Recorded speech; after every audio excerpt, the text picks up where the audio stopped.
ত্রিপুরা প্রদেশ কংগ্রেস ভবনে অনুষ্ঠিত হলো এক গুরুত্বপূর্ণ সাংবাদিক সম্মেলন।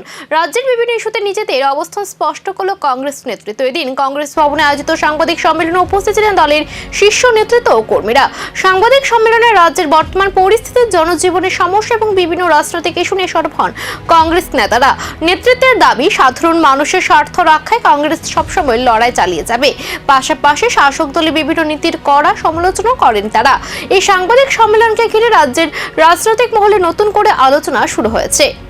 করতে চাইছে তার জন্য আগামী 28-এ যাতে ক্ষমতায় টিকে থাকতে পারে, ত্রিপুরা মাথাকে দায়িত্ব দিয়েছে অমিত শাহ। এমন ভাবে বিভাজন তৈরি করো যাতে 28টা আসনে কোন রকম ভাবে আর কেউ কোন রকম দাগ বসাতে না পারে এমন অবস্থা তৈরি করো শাসক জোটের হয়ে। আর চেষ্টা করবে, বাকি চেষ্টাটা করবে বাঙালি তাস খেলে।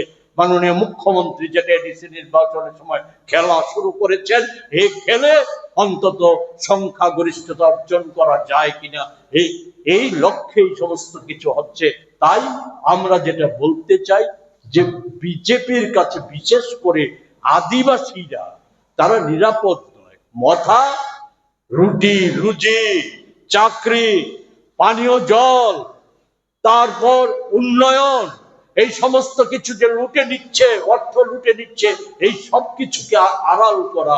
5 বছর আগে অনেক প্রতিশ্রুতি দিয়ে এডিসিতে ক্ষমতাসীন হয়েছিল, এদের কথাই হয়েছে, লুটপাট সংগঠিত হয়েছে। এই সমস্ত কিছুকে আড়াল করে জাতিগত বিভাজন তৈরি করার লক্ষ্যে এগিয়ে যাচ্ছে।